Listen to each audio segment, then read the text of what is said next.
sommes enfants d'une même patrie, le Niger, nourri de la sève des mêmes idéaux. Pour un Niger de paix, libre, fort et uni, pour un Niger prospère, le pays de nos rêves, pour l'honneur de la patrie.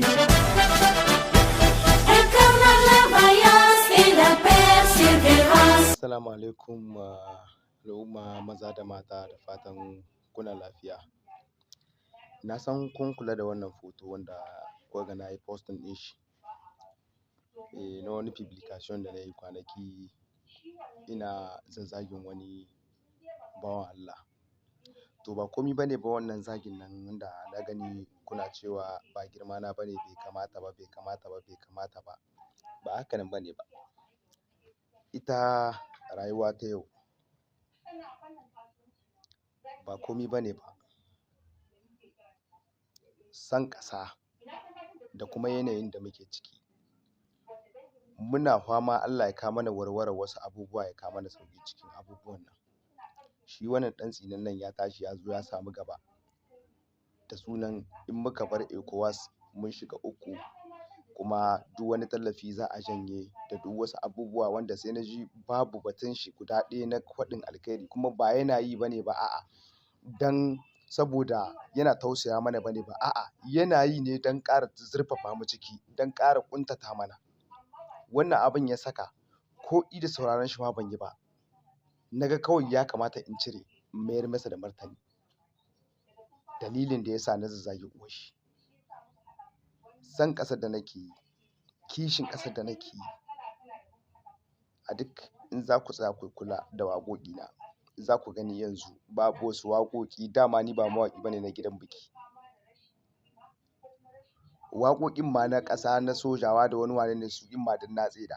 Yanzu inda na koma na karkata, na koma bisa kan waƙoƙi na ƙasa, na 'yan ƙasa mu so ƙasa, mu kuma yi haƙuri da wannan lokaci da muke ciki. Insha Allah zai huce a bisa kan haka nan.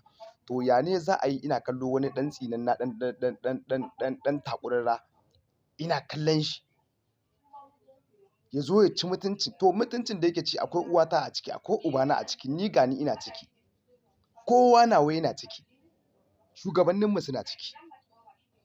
Furkuwa don me? Ka ka damu da arewa ku kuma can gurin. Muhammad da nake kuma a cikin waƙoƙin da nake yi ta kai ma da su ma 'yan arewa ina taɓa matsaltsalin da suke ciki, gami da cewa matsalolin da ake so a saka Niger har da su ne ake so a saka a ciki. So da daman ku 'yan arewa na gani kuna zazzagi na, kuna cin mutunci na. A lorke ku ba ku san ba wannan waƙoƙin da nake yi da kuma saƙon da nake isawa da naku ne nake gama nake badawa. Saboda me? Dalili kuna 'yan uwanmu. Da an ce Niger Najeriya ɗaya ne, to babu wanda muka yi zama ɗaya da su kamar ku 'yan arewa. Amma ku kuma daga kotan ku babu wanda kuke son ku ci mutunci illa ƙasar Niger. Mi muka muku? Wallahi wannan matsalar da har ECOWAS take zancen za ta saka mu Niger a ciki, ba mu bane ba kai. Kun gani kai yanzu. Mu mun ma hi ku kwancin hankali da ikon Allah. Gashi ku ke cikin matsalai, kuma ku ke son 'yan arewa, kun yi son ku ke magana akan wannan matsalai ta shahi cikin ta Niger ta tabbata. To in ta tabbata Allah kiyaye, wallahi ku ta tabbata ma ba mu ba.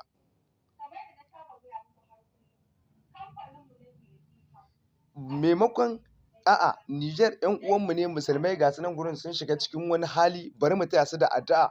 Allah ya kawo musu sauƙin abun, ko da ba za mu iya zauwa mu kawo wani gudunmuwa ba ko kuma wasu abubuwa, amma zan mu riƙa ji wasu daga ciki suna batu na wani alkaba'i na daban.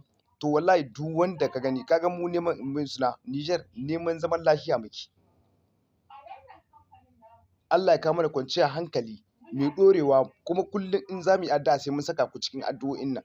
Amma da yake kaman wasu daga cikin mummunan zuciyarsu, gashi nan yanzu abin da yake wakana. To kuma muna nan muna roƙon Allah, kuma Allah ya kawo muku sauƙi. Amma duk ɗan ƙasa na gari wallahi ba zai gani ana cin mutuncin ƙasar shi ba. In ka zagi ƙasata tamkar ka zagi ma'aihwana ne. da a gabana ne ma zaka zagi wannan ƙasar tawa, a nan ne zaka gane cewa hukuncin da zan maka ya huce na in sa screen a cikin ɗaki na in zage ka.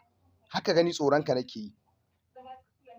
Me da za a ce gabana ne zaka zage ni ko kuma ka yi wani raddi akan ƙasar Niger, ka ce ƙasar Niger kaza a gabana, a nan ne zan gani ka cika namiji ko kuma a'a akasin haka ne. Babu wani abu da ya kamata a kowane lokaci ya zamanto ɗan ƙasa ko yana gida ko baya gida ya zamanto yana kishin ƙasar shi da son ƙasar shi. Sakaki da zagin ƙasa da cin mutuncin ƙasa inda aka haifi uwayenka, ka dinga zagin ƙasar kana cin mutuncin ƙasar, ya za ka yi kai tasiri a ko'ina? Babu.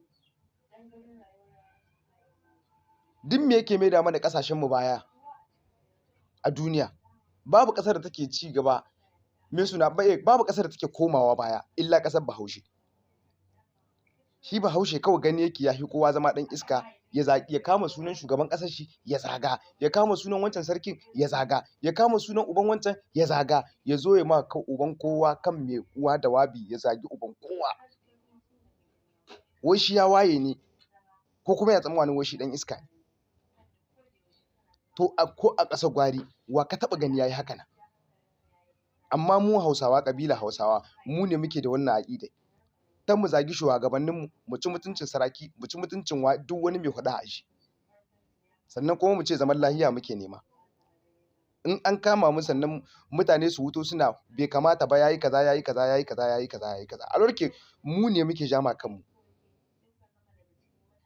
Ya kamata Bahaushen Niger da na Najeriya da na ko'ina da na ko'ina mu gane zaman lahiya a duniya shine riga arziki.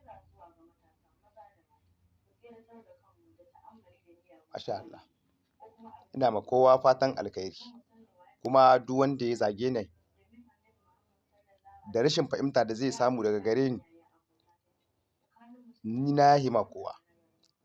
Sannan na gani wasu daga baya a irin waƙoƙi wanda na sassaka suna zazzagi, kuma daga baya na gani kuma da na sake saka wani party na cikin waƙar na gani sun ɗan yi regrete da wanda suka maido suka nemi afuwa daga gare ni da kuma wanda basu nemo ba da wanda basu yi ƙoƙarin hakan in ba, na yafe ma kowa. Allah ya bamu zaman lahiya tsakaninmu duka mu Niger da Najeriya, ya zamanto cewa wata rana a gan mu kujera guda a zamani. Na san dai duk wani Bahaushe ya san me nake nihi da haka. Na gode.